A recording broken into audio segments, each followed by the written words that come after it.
एक युवती को जिंदा उस वक्त जला दिया जाता है जब वो अपने बच्चों की दवाई लेने के लिए पास के ही गांव दरियागंज गई होती है। दोस्तों उधर से दवाई लेकर लौट रही युवती को घात लगाकर बैठे दीपक सिंह नाम के शख्स अपने 5 मित्रों के साथ घेर लेता है। दोस्तों उस युवती को घेरने के बाद उसे खींचकर एक स्कूल के पीछे लेकर जाते हैं और वहां उस युवती के साथ पेट्रोल छिड़क कर उसके ऊपर उसको आग के हवाले कर देते हैं। दोस्तों जब युवती आग से जलने लगती है तो वह चीखने चिल्लाने लगती है, जिसकी आवाज़ सुनकर ग्रामीण लोग दौड़कर आते हैं। तभी दोस्तों दीपक सिंह अपने 5 मित्रों के साथ फरार हो जाता है। दोस्तों ये 5 दरिंदे वहाँ से युवती को आग के हवाले कर कर निकल जाते हैं, लेकिन दोस्तों ग्रामीणों द्वारा उस युवती की आग बुझाई जाती है और पास के हॉस्पिटल ले जाया जाता है, जहाँ युवती को मृत घोषित कर दिया जाता है। दोस्तों आखिर इस निंदनीय घटना को कब क्यों कैसे अंजाम दिया गया, आइए जानते हैं इस पूरी घटना को।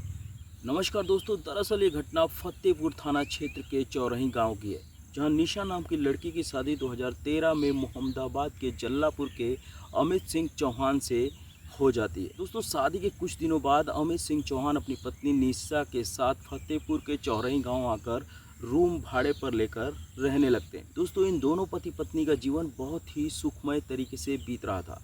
दोस्तों इसी दौरान इन्हें 2 पुत्र रत्न की प्राप्ति होती है, जिसमें एक का नाम रुद्र जिसकी उम्र इस समय 11 वर्ष है और दूसरे का नाम शौर्य होता है जिसकी उम्र इस वक्त 8 वर्ष है। दोस्तों काम के सिलसिले में जब अमित सिंह चौहान दिल्ली जाकर रहने लगते हैं तो इधर घर की सारी जिम्मेदारी निशा के सर पे आ जाती है।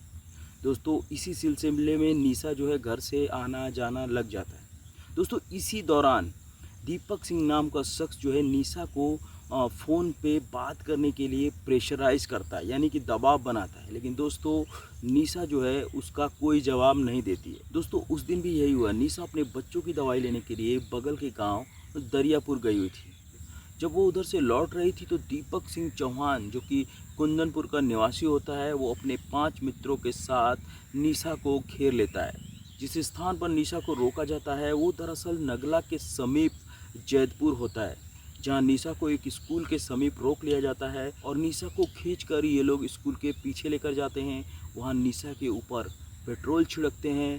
पेट्रोल छिड़कने के बाद उसको आग के हवाले कर देते हैं। ये दरिंदे उस जलती हुई निशा को देखकर बिल्कुल भी इन लोग को तरस नहीं आता है। जब वो चीखने चिल्लाने लगती है तो ये दरिंदे वहाँ से भाग जाते हैं। दोस्तों निशा की आवाज़ सुनकर ग्रामीण क्षेत्र के लोग वहाँ दौड़ कर आते हैं और निशा की आग को बुझाते हैं। दोस्तों निशा को वहीं पहले पास के दरियापुर एक हॉस्पिटल में भर्ती कराया जाता है। दोस्तों जब निशा की हालत में वहाँ कोई सुधार नहीं होता है तो वहाँ के डॉक्टर निशा को जिला अस्पताल राम मनोहर लोहिया में रेफ़र कर देते हैं।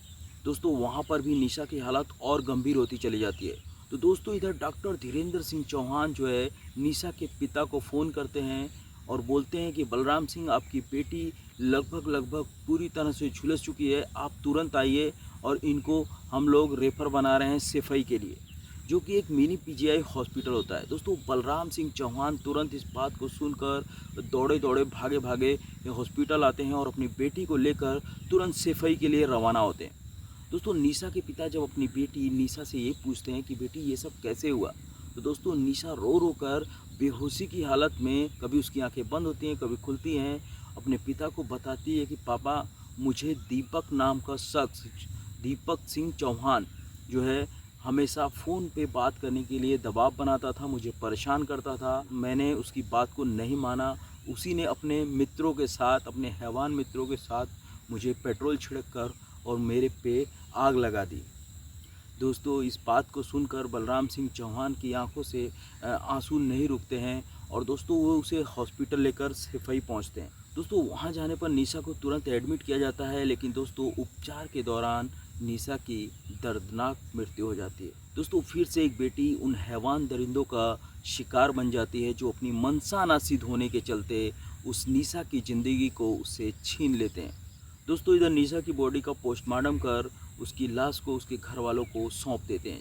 दोस्तों जब निशा की बॉडी उसके निवास स्थान पर पहुंचती है तो उसके घर के परिजन सहित रिश्तेदार और गांव के लोगों का रो रो करके बुरा हाल होता है। दोस्तों हर कोई उन बच्चों का अपनी माँ से लिपट कर रोना देखकर कलेजे पर हाथ रख लेता है। दोस्तों ये दिल दहला देने वाला मंजर देखकर हर किसी की आंखें नम हो जाती। दोस्तों एक हंसता खेलता परिवार जिसने अभी आधी ही ज़िंदगी का सफ़र तय किया था, इन हैवान दरिंदों के हाथों बलि चढ़ गया।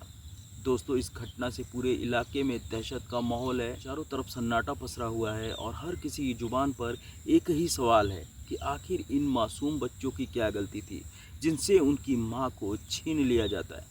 दोस्तों अमित सिंह चौहान जो बच्चों के पिता हैं, हालांकि बच्चों की परवरिश तो कर लेंगे, लेकिन दोस्तों मां का वो प्यार लाड दुलार तो नहीं दे सकते। इधर दोस्तों पुलिस कार्रवाई करते हुए पिता बलराम सिंह चौहान की तहरीर पर उन दरिंदों के खिलाफ मुकदमा दर्ज कर लेती है। हालांकि दोस्तों अभी तक वो दरिंदे फरार हैं, उनमें से किसी की भी गिरफ्तारी नहीं हो सकी है। दोस्तों अब सवाल ये उठता है कि आखिर दीपक सिंह के द्वारा जब निशा को बात करने के लिए दबाव बनाया जा रहा था तो निशा ने ये बात अपने पति से क्यों छुपाई। दोस्तों अगर शायद निशा ये बात अपने पति या अपने परिवारजनों को बताई होती तो शायद आज वो मौत के गाल में नहीं गई होती, क्योंकि दोस्तों कहीं ना कहीं पति और घर के परिवारजन मिलकर इस मामले को जरूर सुलझाने की कोशिश करते। खैर दोस्तों हमारा आपसे यही कहना है कि आज समाज में जिस तरह का माहौल बनता जा रहा है उस हिसाब से देखा जाए तो हमें और अधिक सतर्क रहने की ज़रूरत है, क्योंकि दोस्तों अगर इस तरह का माहौल हमारे घर के आसपास या हमारे खुद के घर में क्रिएट हो रहा है तो हमें बहुत ज़्यादा सतर्क रहने की आवश्यकता है। दोस्तों अगर इस तरह की बातें हमारे साथ भी होती हैं तो तुरंत उसकी सूचना अपने पति या अपने परिवारजनों को देने की बहुत ही ज़्यादा ज़रूरत है, क्योंकि दोस्तों हो ना हो सके कल ये छोटी सी बात एक बड़े अपराध को जन्म दे दे। दोस्तों हमारे इस घटना को सुनाने का उद्देश्य किसी की भावनाओं को ठेस या तकलीफ पहुंचाना नहीं है। दोस्तों बस आपको जागरूक करना है। और दोस्तों जाते जाते मैं आपसे यही कहना चाहूँगा, आप अपने और अपनों का हमेशा ख्याल रखिए।